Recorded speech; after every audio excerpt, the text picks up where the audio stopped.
Olá, muito boa tarde a todos. Eu sou Renata Palmier. Estamos dando início ao programa Grupo Mônaco Cultura e Saúde, que vai ao ar ao vivo todas as terças-feiras. O nosso primeiro bloco de hoje, temos como convidada a secretária municipal de Educação, Ciência e Tecnologia de Niterói, secretária Flávia Araújo. Muito obrigada pela sua presença. A gente sabe da dificuldade da agenda, mas a gente sabe também da importância da divulgação desse incrível trabalho que vocês têm feito na Secretaria de Educação. Eu agradeço, boa tarde a todos, eu agradeço a oportunidade de participar e de estar aqui também divulgando um pouco das ações que nós estamos desenvolvendo à frente da Secretaria. Então, essa a gente vai falar, como a gente vem falando esse mês todo, da Bienal, na 17ª Bienal Internacional do Livro, e a gente vai falar hoje, para encerrar com chave de ouro, né, porque esse é o último programa dentro da Bienal, a gente vai encerrar com chave de ouro a presença da secretária aqui. Mais uma vez, muito obrigada. Secretária, essa é a 5ª edição em que a Secretaria Municipal de Educação participa em parceria com a imprensa oficial do Estado do Rio de Janeiro, né? Isso é uma parceria de sucesso que a gente vem acompanhando esse tempo todo. E a importância, a gente queria que você falasse da importância dessa parceria, das ações que vocês vão fazer lá, que estão fazendo, a gente tem imagens, o público com certeza vai gostar muito desse programa. Eu aproveito até a oportunidade, né, para agradecer esta parceria com a imprensa oficial, né? O Stand de Letras de Niterói é um espaço, né, dos editores, de todos os envolvidos com leitura, com a produção literária em Niterói. Então, para a Secretaria, é uma honra estar compartilhando deste momento e, por outro lado, também viabiliza, né, viabiliza a nossa inserção na Bienal. E, ao longo desses dias de Bienal, nós teremos a presença, né, de cerca de 3.000 crianças circulando no estande. Que então, fantástico. É fantástico, né? São 44 escolas, temos 300 profissionais envolvidos, é um grupo, assim, 60 ônibus levando e buscando as crianças. Então, ao longo dessa semana, né, estaremos no estande também desenvolvendo algumas ações, uma programação específica e contando com a circulação das crianças na Bienal. Nossa, esse número é muito importante, essa movimentação toda feita pela Secretaria Municipal de Educação, importantíssimo esse contato com os colégios, essa mobilização que foi feita pela Secretaria, com certeza, mais uma vez um sucesso. É bom lembrar que o estande da Secretaria Municipal de Educação está no Pavilhão Verde, no Rio Centro, em Jacarepaguá. Secretária, as ações que já foram feitas e que serão feitas, a gente tem umas imagens de um teatro infantil que a gente viu o estande cheio de crianças da rede pública municipal, muito interessante o teatro, um teatro de imagens, teatro de bonecos, me fugiu a falar, teatro de bonecos, muito interessante. Vamos ver ali, olha. O estande estava cheio de crianças da rede municipal de ensino. Como a senhora falou, são 15 ônibus, né? Todos 62. 62 ônibus. Ao longo dessa semana inteira, né? Levando cerca de 3.000 pessoas à Bienal. Nossa, que número fantástico. Agora, o teatro, né? O teatro de sombras que foi veiculado no stand, né, é um teatro produzido por professores da rede. Então, este ano também nós estamos dando assim, uma importância especial ao que nós chamamos de Prata da Casa. Né? Então, teremos assim, uma série de atividades desenvolvidas por professores da rede municipal. E teremos ainda também, eu gostaria de aproveitar o momento espaço é da senhora, para divulgar o lançamento, né, o relançamento de 4 títulos da coleção Prática Pedagógica, que é uma coleção que privilegia a obra de professores da rede municipal. Aqui no caso, será que eu posso falar alguma vez? É um livro da professora Deila, tá? Que faz algumas reflexões sobre as falas das crianças na escola. Teremos também este livro que aborda de forma mais específica a questão dos desafios, a educação na formação de professores e a inclusão escolar, da professora Gisela Paula, que é uma diretora da rede. E teremos redação, professora? Ah, não, dialogando com crianças e suas produções em sala de aula e na internet, da professora Liliane Baloné, que é uma professora de português da rede. Teremos ainda também o lançamento do livro, que é um livro sobre resultado de uma tese de doutorado de uma professora de História da Rede Municipal, que se chama, um minutinho só, que se chama, é um livro sobre a questão do Islã, das escolas escravas no Brasil colônia. Foi resultado da pesquisa de doutorado da professora Priscila Leal, e aí amanhã também será lançado na Bienal. Esses 4 títulos serão lançados amanhã. Então, a programação da Secretaria Municipal de Educação está intensa. Essa semana toda, a Bienal termina, como a gente já sabe, no dia 13 de setembro. Então, tem bastante tempo para as pessoas irem lá, conferirem esses belíssimos lançamentos de Prata da Casa do município de Niterói, da Secretaria Municipal de Educação. Um belíssimo trabalho. É o relançamento, né? É um relançamento. Esses 3 títulos foram lançados no 4º Salão da Leitura no ano passado, né? O Salão da Leitura foi uma atividade, assim, um evento importantíssimo para a cidade. Nele circularam mais de 75 mil pessoas. Nós tivemos mais de 100 expositores. Foi um momento, assim, muito especial. Eu acho que para a cidade de Niterói foi um evento para toda a cidade, né? E na ocasião nós lançamos esses 3 títulos. Estaremos relançando e lançando mais um, que é o livro da professora Priscila Leal. Eu acho que importa destacar que essa coleção, ela é uma coleção que foi lançada na sua primeira versão em 2007. E depois, por questões diferentes, ela teve uma certa paralisia. Em 2013, nós retomamos, fizemos um edital, os professores escreveram suas obras, e são as obras mais diversas, e que nós estamos, assim, publicando com muito prazer, né? Porque a gente acredita que seja importante dar valor, assim, às práticas, às reflexões, ao conhecimento produzido pelos professores da rede. Com certeza, esse trabalho de gestão pública a senhora vem fazendo com excelência na Secretaria Municipal de Educação. A gente tem acompanhado o trabalho. Existe também o programa Mais Infância, também da Secretaria Municipal de Educação, que é um programa de excelência também. Queria que a senhora comentasse com a gente sobre esse programa. O programa Mais Infância é um dos programas principais que nós temos desenvolvido. Para falar a verdade, ele ocupa, assim, ele tem uma certa centralidade na agenda que nós estamos desenvolvendo desde 2013, né? Até porque nós temos um desafio, que é o desafio da universalização da pré-escola, né? E isso é uma questão legal, até 2016. Então, a rede está se organizando para universalizar a pré-escola, atendimento de 4 e 5 até 2016. Então, nesse esforço, que é um esforço muito grande, nós já implantamos cerca de 18 novas escolas.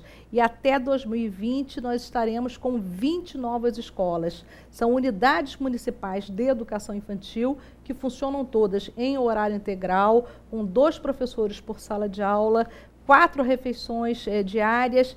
E as nossas escolas, isso fica um convite para vocês conhecerem até numa outra oportunidade, são escolas do ponto de vista da infraestrutura física e pedagógica muito bem organizadas. Nós temos, assim, buscado oferecer, eu digo assim, a gente tem que oferecer o que há de melhor para essas crianças, até porque o nosso atendimento, em muitas situações, são atendimentos que ocorrem dentro de comunidades e se voltam de forma prioritária para as camadas populares. Então, justamente para essas crianças, a gente tem que dar o que é melhor. Nós temos, por exemplo, só na região do Caramujo, nós criamos uma unidade municipal que ela atende a cerca de 280 crianças. É a maior unidade de educação infantil específica do município. É uma unidade belíssima. Nossa, e fica o convite, quem quiser conhecer o espaço, quem quiser conhecer a escola, né, no Caramujo. Exatamente. Eu acho que a população que se interessa em participar, os pais que se interessam em conhecer, com certeza vão chegar lá, vão ser muito bem atendidos, vão conhecer por excelência o espaço, a unidade. E isso tem sido, assim, uma preocupação muito grande nossa, né? A gente quer chegar em 2016 com a pré-escola universalizada. Até porque acreditamos na importância desta etapa escolar para o desenvolvimento cognitivo, emocional, físico do aluno. Então, é um esforço assim, muito concentrado agora nessa frente. E a gente viu que é 80% a mais, né, de vagas nas escolas. Isso aí não tem... Não tem trabalho que chegue a esse número, né, secretária? Com certeza. Quer dizer, esse esforço de ampliação da rede, né, que foi um esforço, nós estamos no terceiro ano segundo ano de gestão, né, terceiro, né, 2015, né, 2015, vamos até 2016, né, esse esforço de ampliação, ele é um esforço que vem sendo conduzido, né, ao mesmo tempo que a gente busca também, assim, não descuidar da valorização do magistério, né.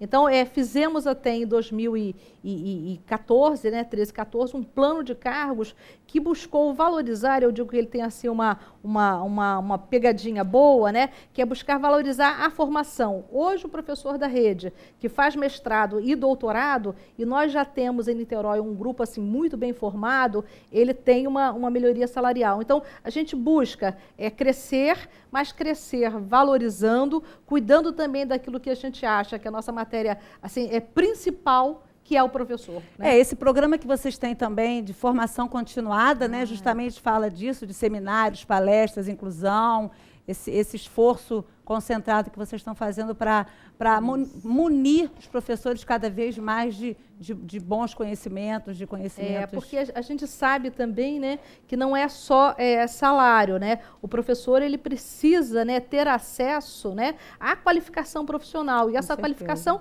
tem que ser uma qualificação constante, né? Então, o que nós temos hoje, né? Também assim é um termo, né? É um cardápio que a gente chama de formação, onde nós temos cursos para as mais diferentes áreas, desde a educação inclusiva até questões que envolvam leitura, que envolvam também a parte nutricional. Então, são formações que contemplam as mais diferentes áreas envolvidas na educação pública. E eu destaco, até aproveitando a oportunidade, né, assim, a formação que nós temos, que ela é muito bem cuidada para a área de educação inclusiva. Né? A educação inclusiva é hoje algo também que desfruta de muita centralidade, né? Niterói, e isso não é uma coisa da agora, tenho muita modéstia em falar isso é algo construído ao longo de mais de 10 anos, até de 15 anos, né?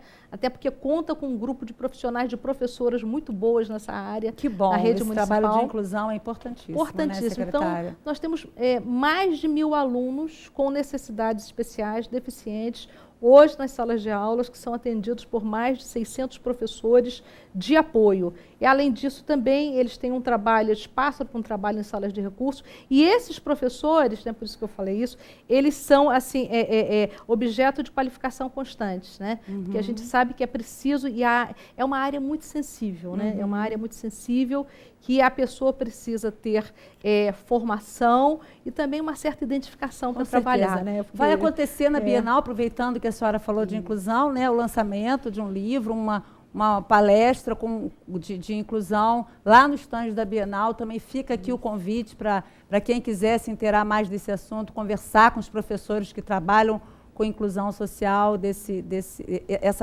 pedaço da sociedade, né, que a gente possa munir sempre os professores e os pais, né, dessas crianças para o melhor possível. Mais uma vez, o trabalho da Secretaria é muito bem feito, agregando todos os valores aí importantíssimos, né, secretária? No caso, até essa roda sobre inclusão que nós teremos amanhã, né, esse bate-papo sobre inclusão, ele será desenvolvido pela professora Ana Prado, que é uma professora que integra a nossa equipe, que é deficiente visual. Então, ela cuida dessa área, que é uma área muito importante para a gente, né? Porque a gente sabe que a gente precisa ter cada vez mais elementos, infraestrutura, competência técnica, competência política também, para incluir essas crianças, né?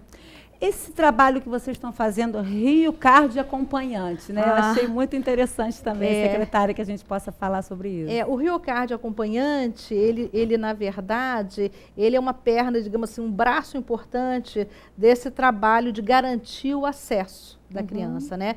porque a rede já possuía o RioCard, que é o cartãozinho para que a criança vá até a escola, tenha a sua passagem garantida. Mas o que nós fizemos também agora? Estamos garantindo, né, o RioCard do acompanhante, que é a ideia de a criança pequena, ela não pode circular sozinha.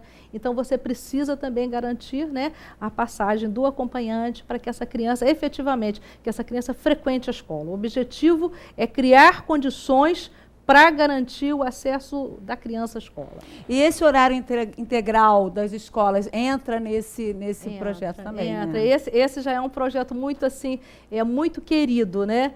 Nós temos toda a educação infantil, quase toda a educação infantil do município, ela já funciona em horário integral, exceto 4 escolas que ainda oferecem educação infantil em horário parcial. Certo. Faltava a gente começar a caminhar no ensino fundamental. Então, o que nós fizemos nesses 2 anos? Implantamos 3 escolas de ensino fundamental com horário integral, né? Entre elas, nós temos uma aqui próxima até, aqui na região de São Domingos, que é a Escola Municipal Anísio Teixeira, que foi uma escola, inclusive, construída para oferecer horário integral. Uhum. E 2 outras, uma que fica também no Fonseca e outra fica ali embaixo da comunidade do Cavalão. Mas essas escolas, elas foram pensadas de forma a oferecer não um horário ampliado, mas o nosso objetivo, né, é oferecer uma educação integral, uma educação que possa desenvolver a criança nos seus diferentes aspectos. Então, elas possuem, né, um currículo apropriado, com atividades das mais diversificadas,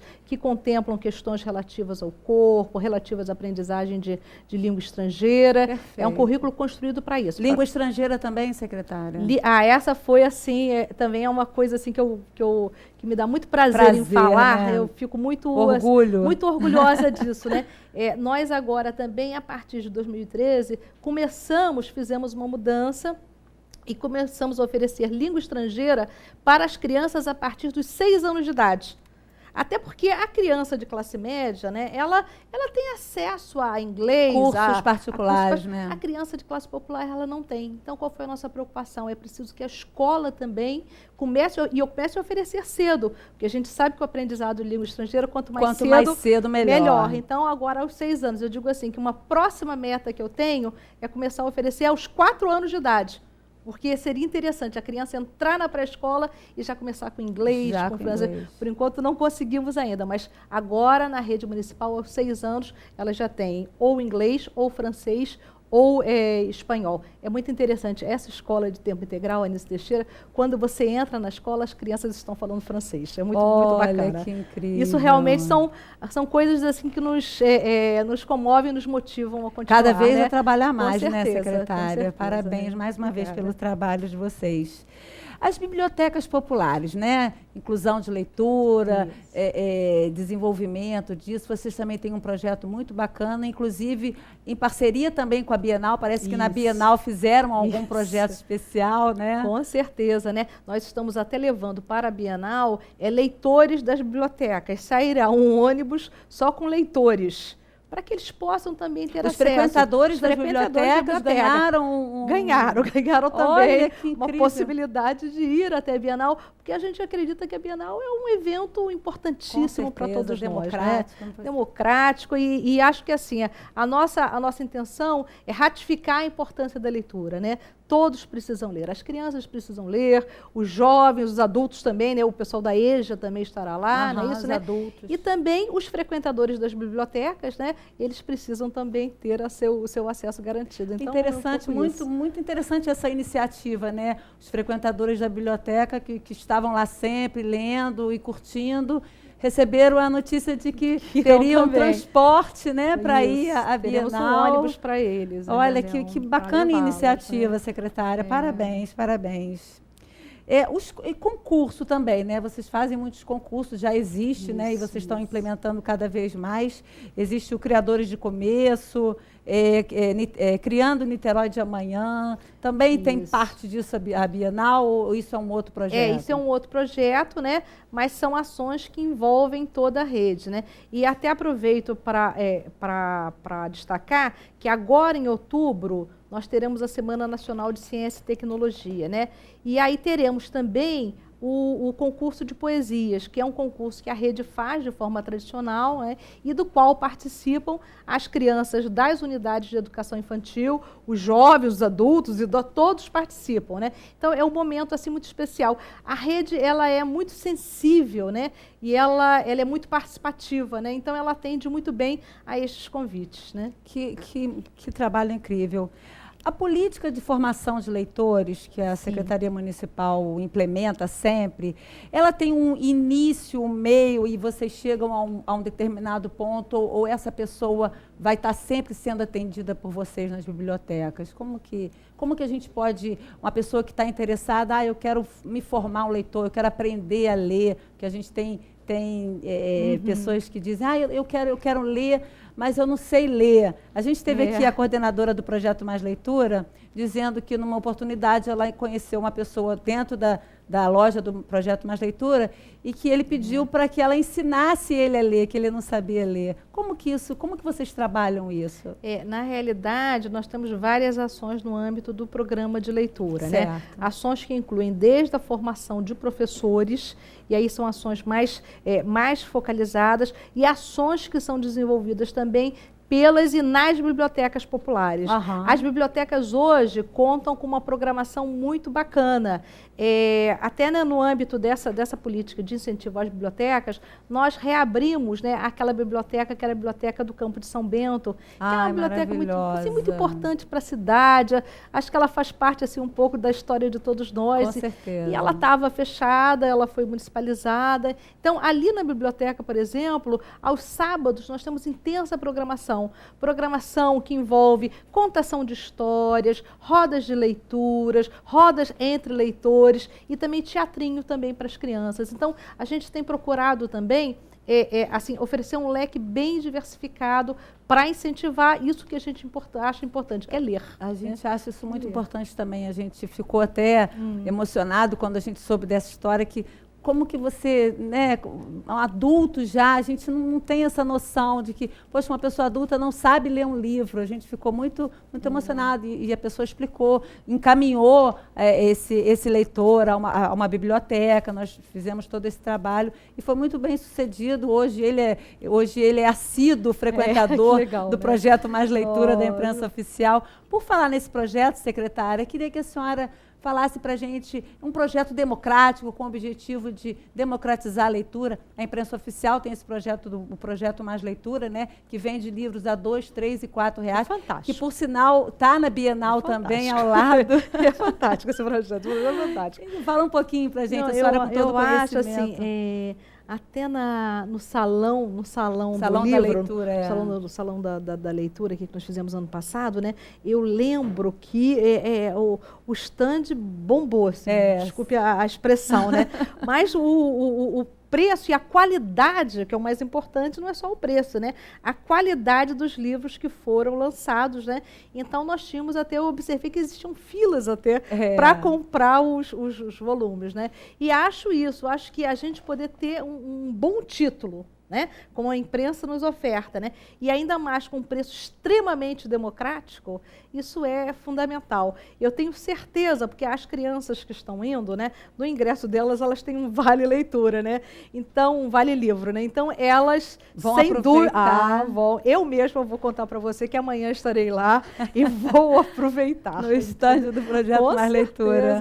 Eu acho, assim, uma coisa muito interessante, muito pertinente para todos nós. É uma oportunidade, né, que a gente tem de 2 em 2 anos com a Bienal, né, de participar, de estar à frente de autores, de livros e de oportunidade de comprar livros novos, clássicos, né? Clássicos. A R$2, R$3 e R$4. Isso é muito importante. Eu até comentei com você que no salão da leitura eu comprei mais de 100 livros desses, né? E distribuí, até se me desculpe a informalidade, né? Mas distribuí para algumas crianças que eu sei que precisavam de livro e que não tinham livro em casa, né? Então amanhã eu quero também repetir repetir a dose, né? Secretária, infelizmente o nosso tempo está se esgotando. Muito obrigada pelo tempo da senhora aqui. O espaço está à disposição da senhora, quando a senhora quiser participar. O evento da Ciência e Tecnologia, que a senhora também sugeriu aqui, se quiser participar, o espaço está à disposição da secretaria, da senhora. Quer deixar algum recado para... Eu vou aproveitar até o espaço, né, para convidar a todos para participarem agora em novembro, de 19 a 24, nós teremos a Semana Nacional de Ciência e Tecnologia e a Secretaria estará desenvolvendo uma programação específica para a cidade de Niterói, incluindo também uma mostra acadêmico-científica que será aberta a todos os pesquisadores que dela desejarem participar. E agradeço aqui o espaço também. Vamos divulgar isso mais perto, com né? Certeza, Tá feito o convite já. Muito obrigada. Tá. Encerramos esse nosso bloco de cultura do Grupo Mônaco, agradecendo a secretária Flávia, muito obrigado pela presença da senhora e parabéns pelo trabalho de excelência que está sendo feito na secretaria. Vamos ficar com algumas imagens da Bienal, convidando a todos para lá participarem.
A Escola de Governança em Gestão Pública é uma proposta da Universidade Federal Fluminense voltada para o aprimoramento e formação institucional dos servidores públicos.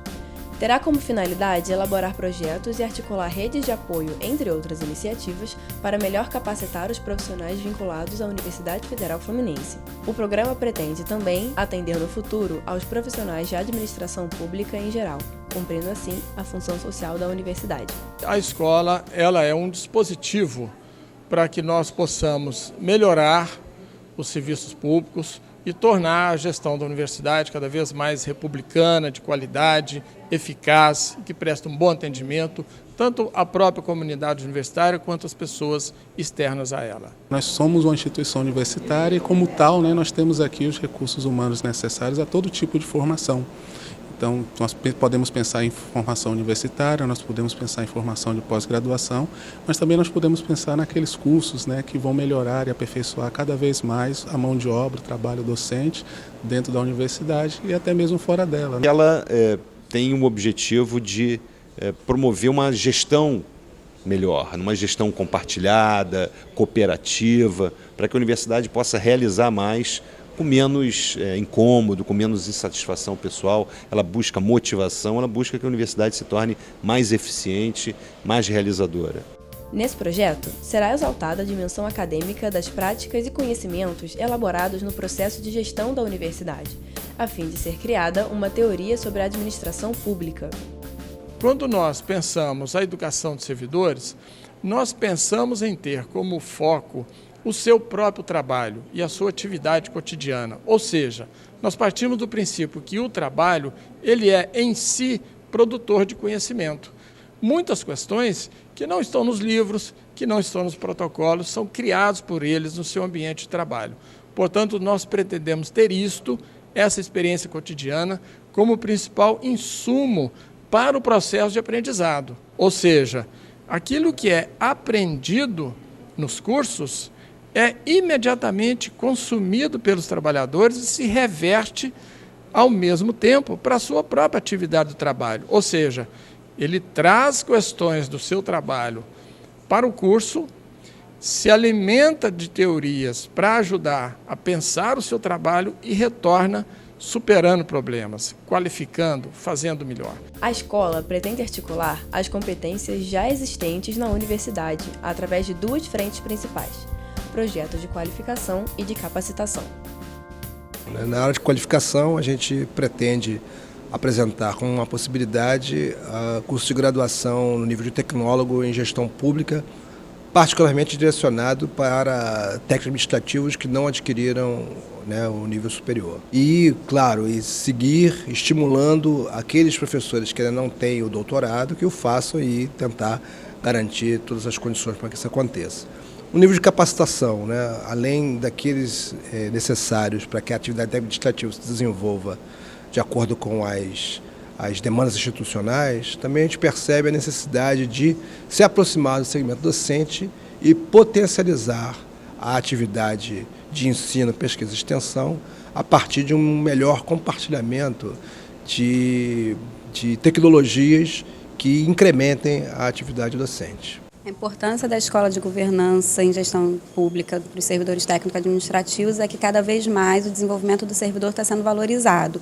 Com isso vai ter mais recursos para a capacitação, para a qualificação, para o desenvolvimento desse servidor e para atingir os objetivos institucionais. Ela consolida um passo significativo, não só para a categoria da qual eu pertenço, que é técnico-administrativo, mas também para uma unificação realmente de uma política de gestão de servidores da universidade. A recuperação de um espaço onde a universidade passa a olhar para as suas ferramentas, né, humanas que conduzem a política e tendem a atender às demandas da sociedade de uma forma mais organizada.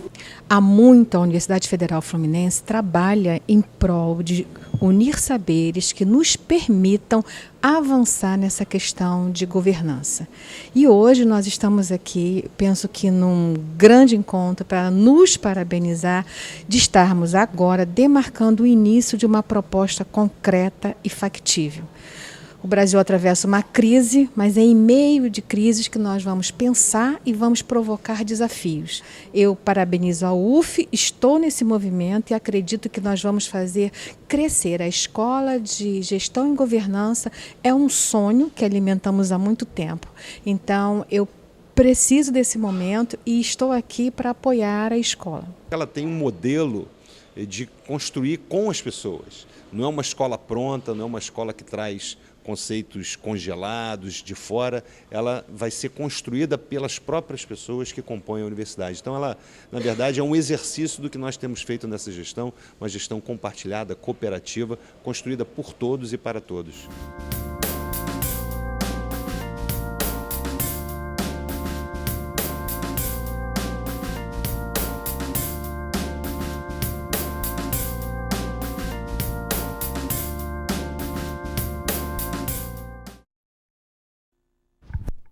Boa tarde para você que nos assiste. Estamos aqui com mais um Bem-Estar e Saúde e hoje tentando dar conta de alguns e-mails. E eu fiz a escalação aqui dos assuntos por bloco. Então, vou começar com o primeiro assunto, que seria a questão do uso da camisinha. Então, temos aqui o seguinte questionamento. Por que os homens mais maduros têm dificuldades de aceitar o uso da camisinha? Em sua maioria, acham que estão imunes ao HIV e relutam em fazer essa prevenção. Gente, vou pedir um favorzinho a vocês. Silêncio, porque eu tenho que dar uma concentradinha aqui, porque eu não trago a resposta pronta.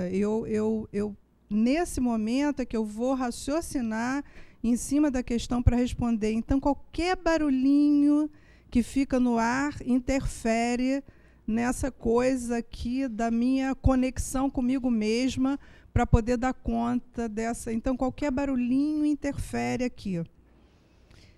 Então, vamos lá, gente. Uso da camisinha em relação a homens mais maduros. Num primeiro momento, a gente poderia dizer que existe aí uma situação de ordem cultural e de ordem estrutural mesmo, no sentido da questão do hábito, da pessoa estar habituada a lidar com situações de uma maneira ou de outra maneira, de um jeito ou de outro. A garotada hoje, por exemplo, me parece que não tem tanta dificuldade com a questão do uso da camisinha. Já homens mais maduros têm uma certa dificuldade, porque os mais jovens já estão se condicionando desde mais cedo a ter essa prática. Escutam mais sobre doenças sexualmente transmissíveis, esse assunto é mais veiculado, né? Então, eles ficam mais informados e mais até conformados no sentido de entrar mesmo numa certa forma, quer dizer, num certo contexto que a todo momento está chamando a atenção para isso. Um outro fator aqui que a gente poderia lançar mão para compreender melhor essa dificuldade do homem mais maduro em relação à camisinha seria o fato de que o impulso sexual para o homem é muito diferente do impulso sexual para a mulher. O impulso sexual para o homem é uma coisa muito mais rápida, muito mais impetuosa, até porque a fisiologia da ereção, o homem esquenta para o sexo muito mais rapidamente. Primeiro que o estímulo visual para ele é pum, bateu, valeu. Vocês concordam, pessoal? Eu tenho uma plateia aqui de homens e aqui o pessoal da técnica que me ajuda a fazer a programação e eles estão aqui concordando comigo. Então, há essa dificuldade também de que a mulher, biologicamente falando e fisiologicamente falando, ela tem uma dificuldade maior no sentido do esquentar para o sexo, do ir atingindo gradativamente estágios de uma intensidade maior de excitação sexual. E aí o homem poderia perguntar, sim, mas quando é que a gente sabe que uma mulher, então, está chegando ao clímax sexual? Basta que o homem perceba o entumecimento do clitóris da mulher, que é um mini pênis, e que vai entumecendo, ele vai, assim como o homem tem a ereção, e esse pênis, ele vai não só aumentando de tamanho, mas ele também vai ficando entumecido, né? Como se ele estivesse inflando. O clitóris da mulher passa pelo mesmo processo. É óbvio que ele é num tamanho muito reduzido, num tamanho mais ou menos de um caroço de azeitona, mas o homem sente perfeitamente, né? Se ele tiver um contato e se ele for uma pessoa extremamente observadora, ele tendo um contato com a genitália da mulher, ele vai perceber claramente quando essa região, né, quando o clitóris da mulher está já entumecido. Por quê? Por que acontece isso? Porque nesse local começa a haver um encaminhamento do sangue para essa região. É uma região muito vascularizada, assim como no homem também. O que faz a ereção? Justamente o sangue que vai preencher os corpos cavernosos do pênis. E na mulher, o que vai fazer o entumecimento do clitóris? É o sangue que vai justamente preencher também essa área, toda a área genital, quer dizer, o sangue que flui para aí.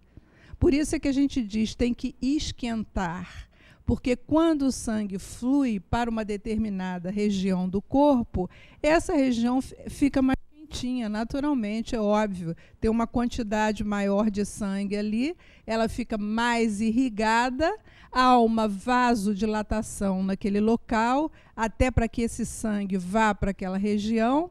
Por quê? Pela ação de vários componentes hormonais nesse momento, causando justamente esse processo fisiológico que vai alterar essas áreas, preparando tanto o homem como a mulher para o ato sexual. Então, vai fazendo com que esse corpo sofra modificações e alterações para propiciar o ato sexual e para propiciar também o clímax desse ato sexual, que seria o orgasmo. Né? Agora, não quer dizer que porque uma pessoa numa relação sexual não tenha orgasmo, não é sinal de que ela não tenha prazer. Ela pode ter uma relação sexual, não atingir orgasmo e mesmo assim ser uma relação prazerosa.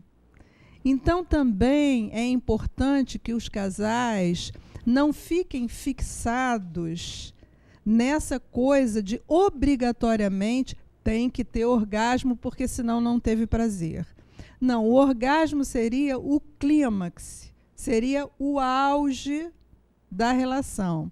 Tanto é que, quando ele acontece, a gente entra num período em que há um relaxamento, em que há um descanso dessa região, que é a região genital, e do corpo como um todo. Porque houve, por meio da genitália, uma descarga essa de uma tensão que foi gerada dentro do corpo, né? E que foi aumentando, até que descarregar essa tensão por meio de um orgasmo trouxe, então, uma sensação de relaxamento depois desse prazer.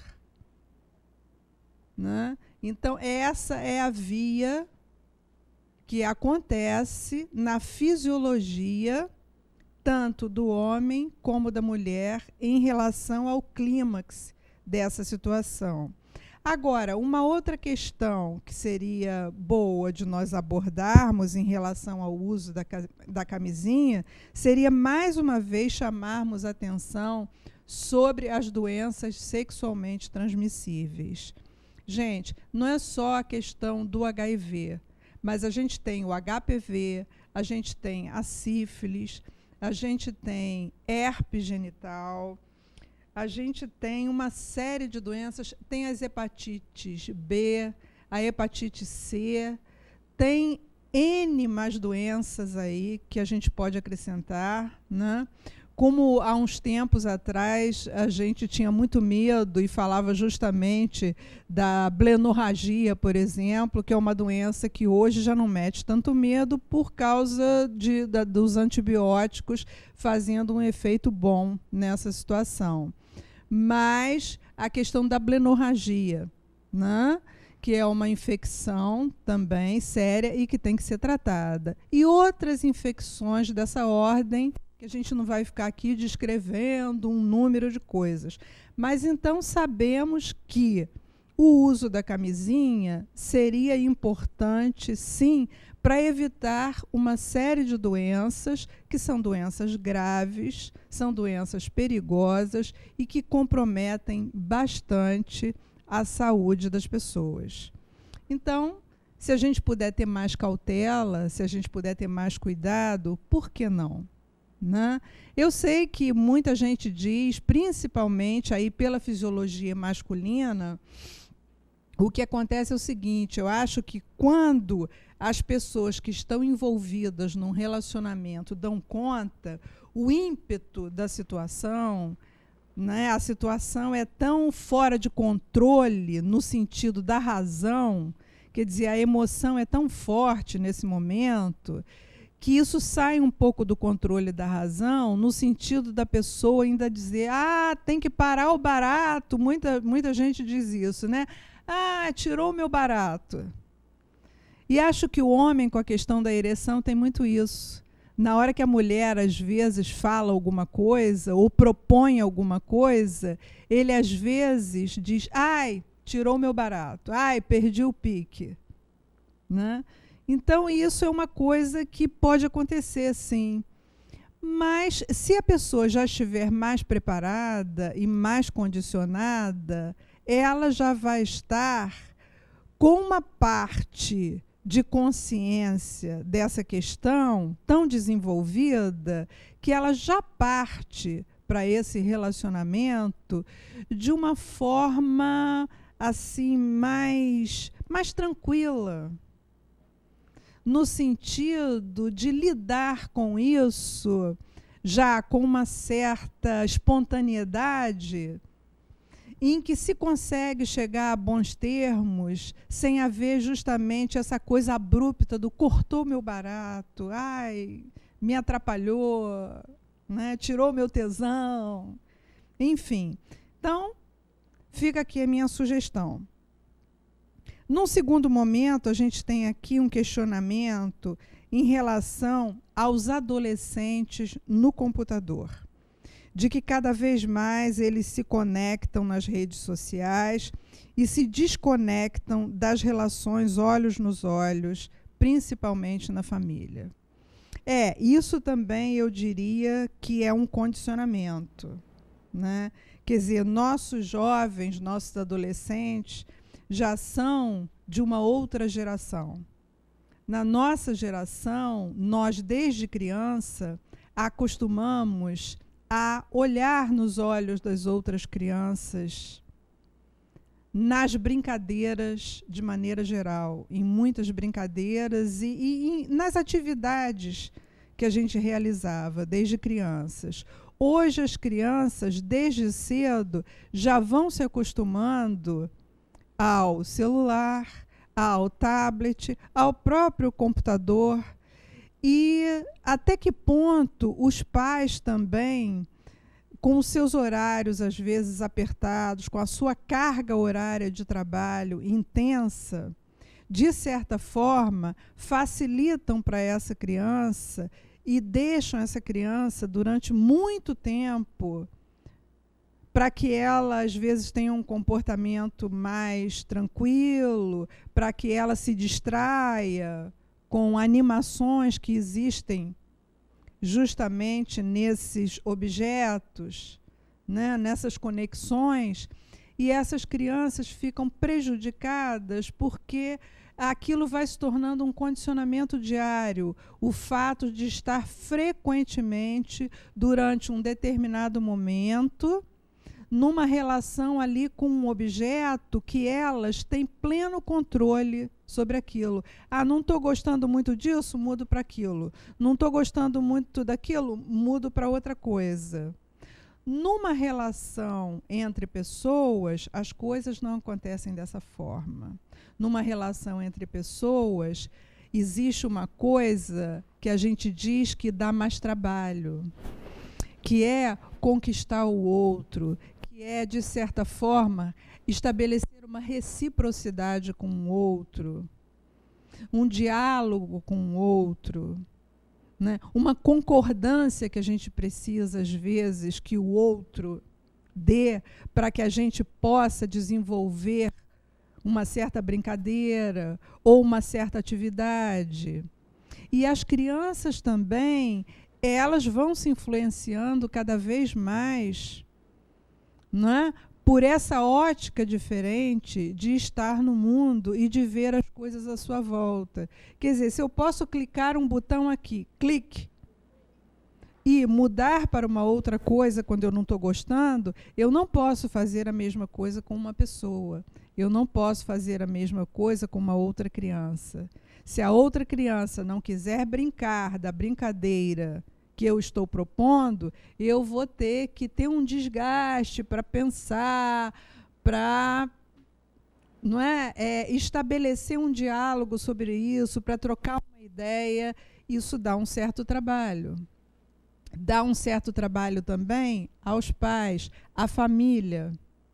E o que acontece? Então, às vezes, é mais fácil manter uma criança ali distraída com uma coisa que ela controla plenamente, do que, na realidade, propiciar a ela relações em que ela não vai ter esse controle, porque, na realidade, nós também precisamos pensar e preparar as nossas crianças de que, na vida, não se tem o controle sobre a maioria das situações vividas. E se nós ficarmos pensando que a todos os momentos podemos, através de um botão mágico, clicar e resolver uma situação, isso também atrasa o amadurecimento emocional e atrasa o organismo, psicologicamente falando e organicamente falando também, numa série de situações que nós precisamos viver para que a gente possa dar conta de muitas situações que a vida vai nos trazendo gradativamente à medida que nós vamos passando por determinadas situações. Não é o que são as adversidades da vida, senão obstáculos que caminham de encontro a nós e que nós temos que ter condições ou criá-las gradativamente para superar esses obstáculos. Então, se não há um treinamento para isso, se nós não possibilitamos às nossas crianças e aos nossos adolescentes um treinamento para essas questões, o que vai acontecer é que essas pessoas vão ficar com um limiar muito baixo de frustração. Então, qualquer coisa, qualquer dificuldade, elas entram em pânico muito rapidamente. Então, essa conexão, ela tem prós e tem contras. Então, é preciso que a gente possa raciocinar bastante sobre isso, sobre aquilo que a gente está querendo passar para as nossas crianças e passar para os nossos adolescentes. Bom, num quarto questionamento... vamos aqui para um terceiro questionamento que diz o seguinte: depois que nascem os filhos, as mulheres passam a viver apenas em função dos bebês, se descuidando da relação de par. A gente não pode generalizar, né? Mas o que se percebe é que é óbvio que um bebê, nos primeiros meses de vida, ele depende da mãe para tudo. Ele depende de alguém integralmente para cuidá-lo. Daí a dificuldade da maioria das mulheres, nesse momento da vida, em fazer muitas coisas ao mesmo tempo. Normalmente, a mulher, nesse período da vida, assim que ela tem o bebê, ela passa a viver praticamente que 24 horas em função do bebê.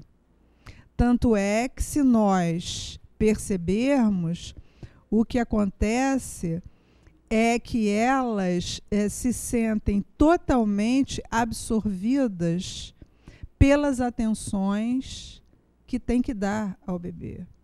E tem que dar mesmo, porque quanto mais essa criança for acolhida E quanto mais ela for atendida nas suas necessidades, mais ela futuramente terá condições de cada vez mais melhorar o seu desenvolvimento de uma maneira generalizada.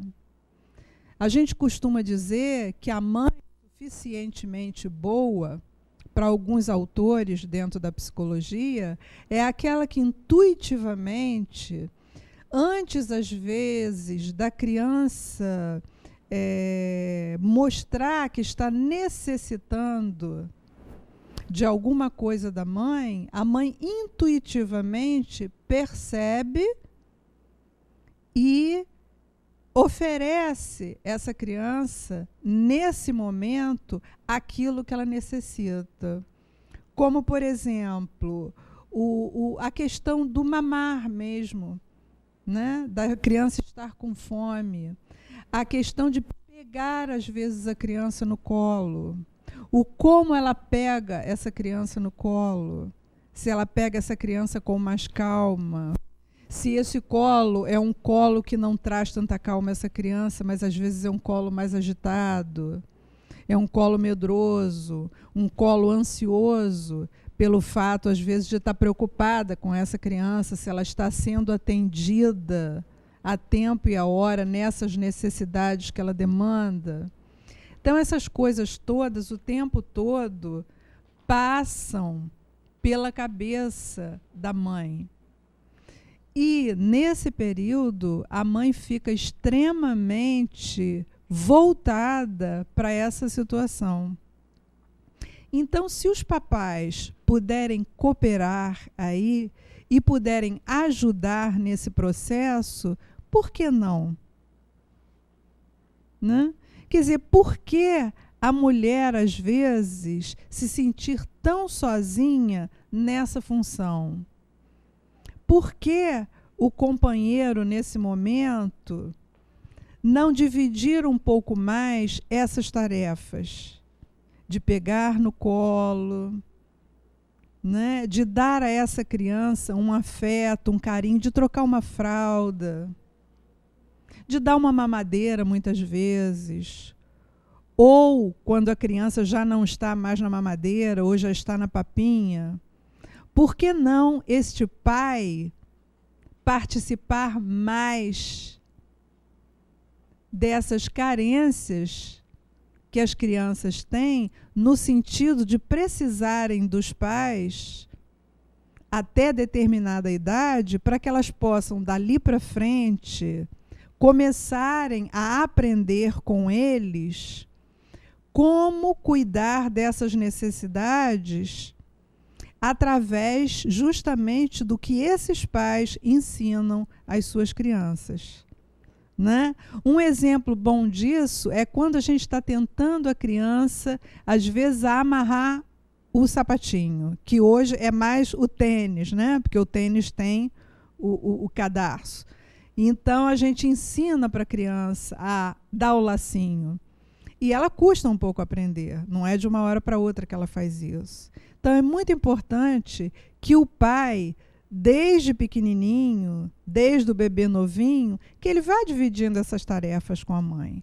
Porque se ele dividir essas tarefas com ela, provavelmente ela também vai ter mais tempo para a relação a dois. Não vai ficar tão absorvida pela criança e terá mais tempo, né, para compartilhar nessa relação a dois as carícias, o próprio sexo, que fica, às vezes, um pouco conturbado quando o bebê nasce. Bom, numa outra questão, a gente tem aqui como conciliar o sono com tantas instabilidades da vida atual. Essa questão é uma questão que realmente está difícil, né? Então, os e-mails dizem perda de emprego, competição acirrada no trabalho, dívidas e uma série de outras coisas. Então, o que fica aqui de sugestão é o seguinte: 24 horas de cada vez. Se a gente quiser pensar muito para frente, a gente corre o risco de sempre aumentar em muito a nossa ansiedade. Então, gente, 24 horas de cada vez. É a sugestão que eu posso deixar. Nosso tempo está batendo, ficaram algumas questões ainda para nós abordarmos, abordaremos mais para frente. Tá? E para vocês que nos assistiram, meu beijo, até o próximo programa.